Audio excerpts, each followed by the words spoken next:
কালে কালে এই ছন্দই বাংলা সাহিত্যকে সমৃদ্ধ এবং সৌন্দর্য দান করেছে। তাই আসুন আমরা ছন্দ নিয়ে কাজ করি এবং ছন্দ নিয়ে স্টাডি করি, যাতে যেন আমরা আমাদের পরবর্তী লেখাগুলো আমরা যেটা যে ছন্দে আমার ভাবের সাথে মিলে আমি যেন সেভাবেই ছন্দের সাথে মিলে আমি যেন এমনভাবে লিখতে পারি যেটা আমার কবিতাকে মাত্রা দেবে এবং আমার কবিতাকে শ্রুতিমধুর করে তুলবে এবং আকর্ষণীয়ভাবে উপস্থাপন করতে সক্ষম হবে। বন্ধুরা, আমরা তো বহু কবি সবাই যাই, বহু কবি কবিতা আবৃত্তি করে, স্বরচিত কিংবা বিভিন্ন জনের। আমরা সেখানে যদি আমরা দেখি যে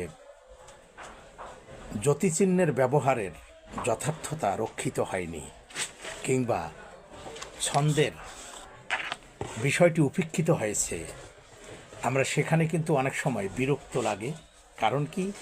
কারণ কিছু কিছু কবি অনেক সময় এমন এমন কবিতা পাঠ করে, নতুনদের কথা বলছি, তারা কোথায় থামবে এবং কোথায় থামবে না এটা কবিতার গতি দেখে বোঝা মুশকিল, এবং কোথায় থামা দরকার, কিভাবে ছন্দটা গঠিত হলে কবিতাটা আরও বেশি আকর্ষণীয় এবং সুন্দর হবে, এ বিষয়টি আমরা অনেক সময় উপেক্ষিত দেখতে পাই।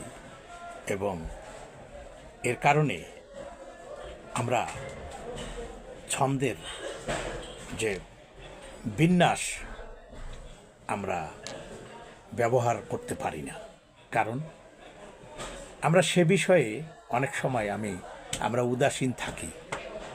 তো লেখক হচ্ছে এমন একটা সত্তা, এটা একটা শিল্প, এবং লেখক একজন শিল্পী যিনি সৃজন শক্তির বিকাশ সাধন করে 8-10 জনের থেকে যিনি সম্পূর্ণ আলাদা। কিন্তু আমরা দেখি আমাদের উদাসীনতার কারণে আমরা এখন হচ্ছে এমনিই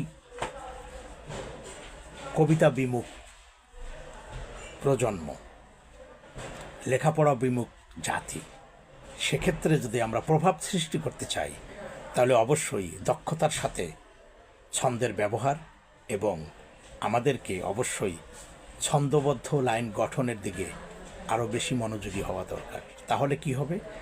ছন্দ হৃদয়ে একটা ঝংকার সৃষ্টি করে, ছন্দ হৃদয়কে আন্দোলিত করে, এবং এই আন্দোলিত করার কারণে, ঝংকার সৃষ্টি করার কারণে আমরা ছড়া সাহিত্যে দেখি বাচ্চাদের সহজেই মনে থাকে। আমরা যদি দেখি